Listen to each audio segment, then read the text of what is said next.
Salut à tous et bienvenue sur notre chaîne dédiée au Real Madrid. N'hésitez pas à lâcher un petit pouce bleu. Si vous appréciez notre contenu, n'oubliez pas de vous abonner pour rester informé de toutes les actualités concernant votre club préféré. Dani Huijsen est le nouveau joueur du Real Madrid, c'est confirmé. Nous commençons bien. Les gars, très bien. Comment allez-vous? Bienvenue à un jour de plus, bienvenue sur la chaîne. Nouvelle vidéo dans laquelle nous allons parler, ou plutôt ajouter à ce que je vous ai dit hier sur la chaîne. Je vous l'ai annoncé dans la vidéo d'hier, l'affaire Dani Huijsen était pratiquement bouclée et devait être annoncée au cours de la semaine, au plus tard la semaine suivante. Et cela n'a même pas pris quelques heures pour que tout soit finalisé. En ce moment même, les agents de Huijsen sont ici, à Madrid, en Espagne, pour finaliser les derniers détails du contrat. Pour les fans, le transfert est déjà fait à 100%, mais pour le club et les agents, il reste encore quelques détails à régler, comme lire les contrats, dire il manque ceci, il manque cela, donnez-moi une signature, donnez-moi je ne sais quoi. Finaliser les détails minimaux de l'opération. Mais l'essentiel, l'accord avec Bournemouth en payant la clause. Finalement, hier, je vous disais que Maria travaillait à essayer de réduire un peu ses clauses. Mais finalement, cela n'a pas été possible.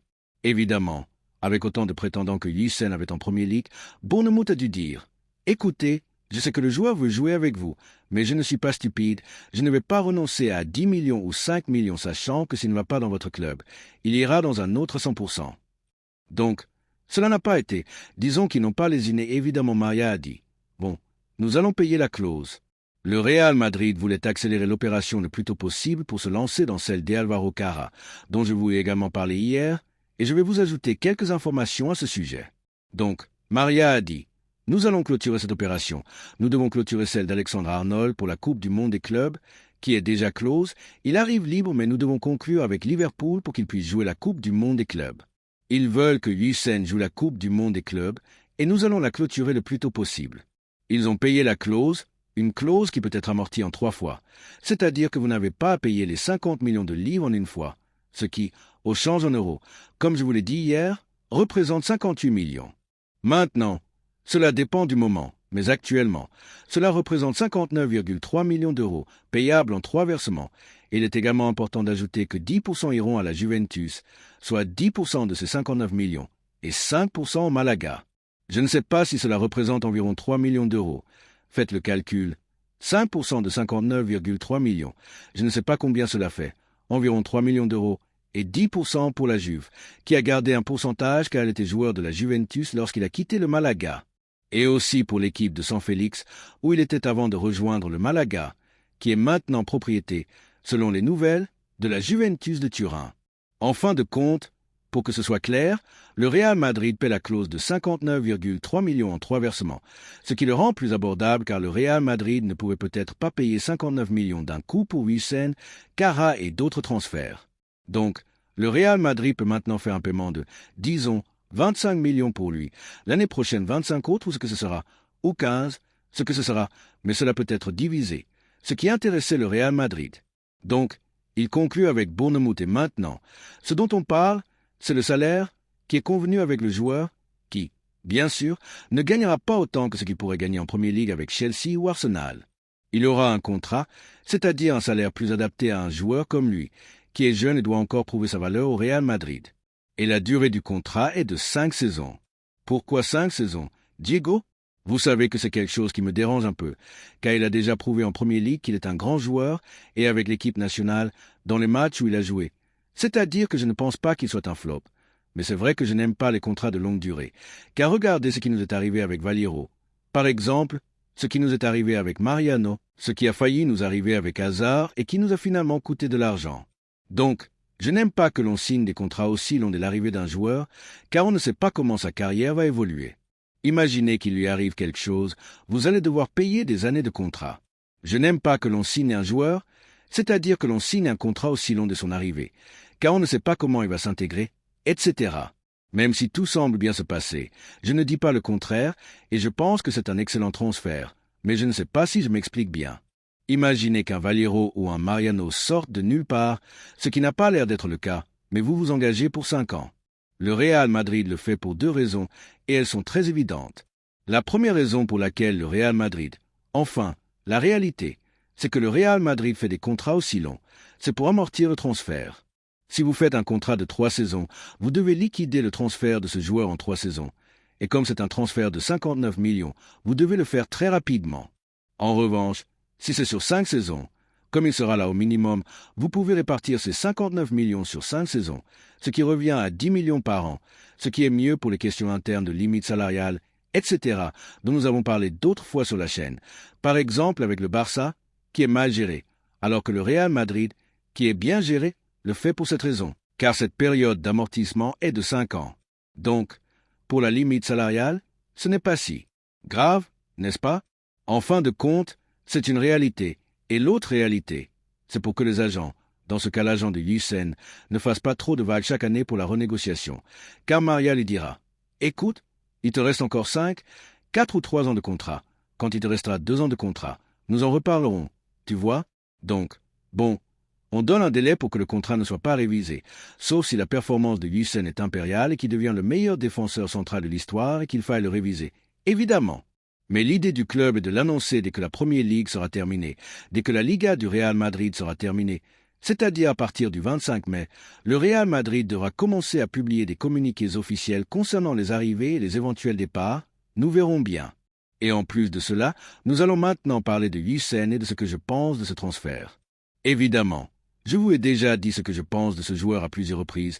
Je pense que c'était une obligation pour le Real Madrid de recruter un défenseur central. D'ailleurs, le Real Madrid recrute maintenant pour la Coupe du Monde des clubs, ce que je pensais qu'ils auraient dû faire avant. En fait, Xavi ne leur a pas promis de recruter ces 3 joueurs comme on l'a entendu dire, mais simplement, le Real Madrid savait qu'il devait faire ce transfert avant ou après la Coupe du Monde des clubs, et ils se sont dit, bon, comme nous devons jouer une Coupe du Monde des clubs qui nous rapporterait beaucoup d'argent si nous gagnons, et qu'un nouvel entraîneur va arriver, faisons ces 3 transferts maintenant et dépêchons-nous de les faire, car nous devons les faire de toutes façons, avant ou après la Coupe du Monde des clubs. Nous devons les faire, alors essayons de les faire avant et voyons si cela nous permet d'avoir des chances de gagner la Coupe du Monde des clubs, car nous pourrions gagner près de 150 millions. Nous disons que nous investissons 110 millions dans Yusen et Alvaro Cara, mais si nous gagnons la Coupe du Monde des clubs, nous recevrons près de 150 millions, donc l'argent de ces transferts pourrait en sortir. C'est pour cela que le Real Madrid a accéléré et a amené ces 2 transferts. Nous verrons si Alvaro Cara est le 3e et s'ils peuvent l'inscrire, car rappelons qu'il y a une règle pour la Coupe du Monde des clubs qui permet de faire 3 transferts. Et ces 3 transferts seraient Alexander-Arnold, Yusen et Alvaro Cara. Diego, est-ce qu'on attend plus de transferts après la Coupe du Monde des clubs? Oui, le marché du Real Madrid ne se termine pas ici. On attend plus de choses et cela dépendra aussi des départs. Mais ce n'est que le début. Il n'y aura pas plus de révolution au Real Madrid cet été, mais cela pourrait ressembler à l'été 2009 ou à l'été où sont arrivés Hazard, Jovic, Mendy, etc. Cela pourrait s'en approcher. Et pourquoi pas? Peut-être même le surpasser. Mais allons-y étape par étape. Parlons maintenant de Yusen. Je répète que c'était un transfert obligatoire, celui d'un défenseur central, en voyant qu'Alaba a peu de chances de redevenir un joueur de football. Il faudra aussi travailler sur le départ d'Alaba pour voir si, avec un peu de chance, une offre arrive d'Arabie ou si on peut conclure avec lui comme avec Hazard, une résiliation de contrat, car il gagne beaucoup d'argent. Rappelons qu'il est le 3e joueur le mieux payé de l'effectif et qui ne jouera plus, c'est-à-dire qu'il a été démontré qu'il n'a plus le niveau ni le physique, car ses genoux ne le supportent plus. Donc, nous verrons si le Real Madrid peut s'entendre avec lui, ce qui sera également important pour la marge salariale et la limite salariale, car le départ d'Alaba pourrait ouvrir de nombreuses fenêtres, c'est-à-dire des portes pour les arrivées, n'est-ce pas? Le Real Madrid ne va plus recruter de défenseur central cet été. L'idée du Real Madrid est d'avoir Hatate ou Saliba, l'un des deux, ou bien Konaté, car son contrat se termine, ou bien Saliba, car il lui reste 1 an de contrat. Donc, le Real Madrid continue de chercher un défenseur central, mais pour la saison prochaine. Cette saison, l'idée du Real Madrid est d'avoir Yusen, Rudiger, Asensio, Carvajal, si Xavi joue avec une ligne de 3 à l'arrière, et Militao. Ces 5-là seront les défenseurs centraux du Real Madrid la saison prochaine, ou 4 s'ils jouent avec une ligne de 4, Rudiger, Asensio, Yusen et Militao. Je pense que c'est bien, car vous avez 3 joueurs qui peuvent être titulaires et ensuite Militao. Nous verrons comment il revient. S'il revient mal, l'été prochain il partira et Saliba pourrait arriver avec Hatate, qui va bien. Peut-être que ce sera Rudiger qui partira à cause de son âge, pardon pour le lapsus, et que Konaté arrivera, mais ce sera pour l'été prochain, c'est-à-dire pour cette saison. Ce seront les 5 défenseurs centraux, peut-être avec Mendy, qui sera le 6e, Diego, si nous jouons avec une ligne de 3, car il faut toujours avoir un joueur par poste, etc. Si Mendy ne part pas, si aucune offre n'arrive pour Mendy, Mendy sera le 6e. Si Mendy part, le Real Madrid considère que Jacobo Ramos ou Joan Martinez pourraient être ce 6e défenseur central avec une ligne de 3, comme le sait Xavi. Ce qui serait bien pour essayer de voir s'il doit faire des efforts avec Saliba ou des efforts avec Konaté, ou s'il reste avec l'un des deux, car ils ont le niveau. Vous savez ce que je pense de Jacobo Ramos, même s'il a marqué le but hier, comme nous allons l'analyser plus tard dans le match du Real Madrid. Même s'il a marqué le but hier, je ne pense pas qu'il soit un défenseur central de haut niveau. Peut-être qu'il peut être le 5e ou le 6e défenseur central, mais je ne le vois pas comme titulaire dans un Real Madrid. Peut-être que je me trompe, je peux me tromper, mais d'après ce que j'ai vu de lui, il ne me semble pas être un défenseur central pour le Real Madrid, non. N'oublions pas non plus que, même s'il a marqué le but, quelques minutes avant, Courtois a sauvé une grosse erreur de sa part lors d'un face-à-face qui aurait pu nous faire perdre le match. N'oublions pas cela non plus. Donc, ce n'est pas pour minimiser le but du jeune, mais je veux dire que je ne le vois pas, mais bon, c'est l'idée pour les défenseurs centraux du Real Madrid. Maintenant, en parlant de Hüseyin en tant que joueur, je pense que c'est un joueur qu'on ne pouvait pas laisser filer. Numéro 1, il est espagnol et il nationalise l'équipe, ce qui est très important, car depuis des années, nous perdons cela en recrutant des Brésiliens, des Français, tous des étrangers. Je pense que l'Espagne va avoir une bonne génération de joueurs maintenant, et le Real Madrid doit devancer les autres clubs et commencer à amener les plus importants. Je pense que Hüseyin va être, avec Cubarsí et qui sait, peut-être Asensio, les défenseurs centraux titulaires de l'Espagne dans les années à venir. Vous devez en avoir au moins un, et peut-être que vous en aurez deux. Donc, je pense que c'est important, la nationalité, même si cela peut sembler une bêtise. Mais pour moi, c'est important. Numéro 2, c'est un joueur avec une très bonne sortie de balle. Depuis des années, nous avons des défenseurs centraux. Alaba avait une bonne sortie de balle, mais Militao et Rudiger ne sont pas des défenseurs centraux avec une sortie de balle exquise ou spectaculaire. Ils sont assez limités. Donc, Hüseyin a une excellente sortie de balle, une circulation de balle pour un défenseur central qui semble être un milieu de terrain. Je l'ai dit la première fois que nous avons parlé de lui sur la chaîne. Je vous l'ai dit, ses coéquipiers disaient souvent qu'il prenait beaucoup de risques, car lors des entraînements, il était si sûr de lui dans les rondeaux et les possessions que lors des matchs, il prenait parfois des risques qu'il ne devait pas prendre, car il a tellement confiance en sa technique qu'il sait qu'il est très difficile de lui prendre le ballon. Donc, cela doit évidemment être amélioré. Il a 19 ou 20 ans. Je crois que le jeune a 20 ans. Je viens de regarder. Il a 20 ans. Sa vie le polira probablement. Mais il a une très bonne sortie de balle, ce qui est bien pour jouer avec une ligne de 3. Et c'est aussi bien pour la nouvelle idée de Xavi au Real Madrid d'avoir un troisième défenseur central. Je veux dire un troisième défenseur central dans une ligne de 3, un défenseur central qui sait bien sortir le ballon, ou dans une ligne de 2, un défenseur central qui sorte bien le ballon par la gauche. Car Hüseyin est droitier, mais il maîtrise très bien le pied gauche depuis son enfance. Ils disent dans un documentaire, non, pardon, dans la vidéo des 24 heures avec Rodri Fed, que son père l'obligeait à jouer avec l'autre pied à 100% tous les jours, en s'entraînant avec le mauvais pied, et cela lui a permis d'avoir une maîtrise avec le pied gauche presque identique à celle du pied droit. Donc, il n'est pas ambidextre, mais presque, donc il joue à gauche, ce que nous n'avions pas, car Rudiger est à droite, Militao est à droite, Asensio est à droite, seul Alaba était à gauche, et nous savons dans quel état est Alaba. Donc, c'est très important, car avec Atey, Saliba sont aussi les deux droitiers, donc c'est très important d'avoir un défenseur central gaucher. Je l'ai dit l'été dernier avec Calafiori. Pour ceux qui ne s'en souviennent pas, qui était un défenseur central gaucher et que j'aimais beaucoup, Calafiori, eh bien, c'est important, car Lenny Yoro était aussi droitier, avec qui on le compare beaucoup. Pourquoi pas Lenny Yoro? Pourquoi Hüseyin? Eh bien, je ne pense pas qu'ils aient un point de comparaison. Eh bien, Lenny Yoro était au Lille à l'époque, dans une ligue plus médiocre que la Premier League.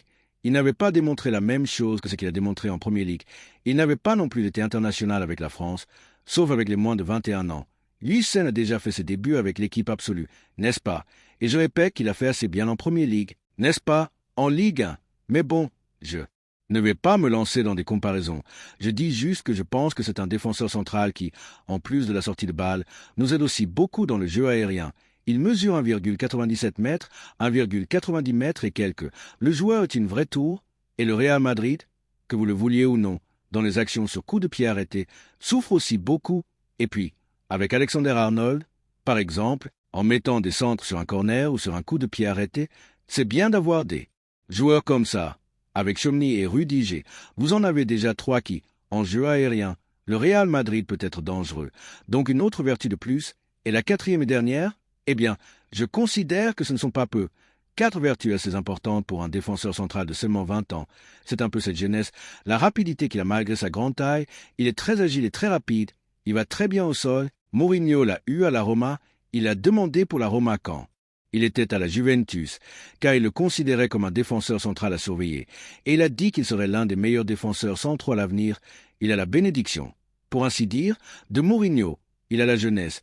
Il est aussi de Madrid depuis qu'il est enfant. Il voulait venir au Real Madrid. Mais le jeune a dit, « Écoutez, je sais comment les choses fonctionnent ici. Je veux aller en Italie. Je veux améliorer mon expérience défensive, car je considère que les meilleurs défenseurs centraux du monde sont en Italie. C'est que je vais m'améliorer là-bas et ensuite je pourrai venir au Real Madrid. » En fait, il dit dans les nouvelles, et c'est vrai, qu'il a visité Valdebebas quand il était enfant, quand il a failli venir au Real Madrid, quand la Juventus et le Real Madrid sont venus le chercher. Il a dit qu'il préférait aller en Italie pour s'améliorer et que l'opportunité du Real Madrid viendrait plus tard. En fait, je ne suis pas surpris que cette clause soit gardée, car il y a très peu de joueurs en Premier League. Bon, Allan et peu d'autres, je me souviens, qui ont une clause, elle est gardée pour cette raison, pour laisser une issue de secours au cas où Maria viendrait le chercher à un moment donné. Et je pense que le jeune a finalement obtenu ce qu'il voulait. Et le jeune va finir par jouer là où il voulait, et c'est très important, car en plus du besoin que nous avions à l'arrière, nous recrutons un jeune qui a une apparence incroyable, vraiment incroyable, donc un transfert incroyable, un transfert qui sera officiellement annoncé probablement à la fin de la saison du Real Madrid. Comme vous le savez tous, le Real Madrid a cet organigramme pour publier des communiqués officiels, donc rien de plus. Les gars, dites-moi en commentaire ce que vous pensez de ce gros transfert, comme toujours. Merci d'avoir regardé cette vidéo et j'espère que cette vidéo vous a plu. N'hésitez pas à lâcher un petit pouce bleu, vous abonner à la chaîne et à activer la cloche pour ne rien manquer des prochaines vidéos.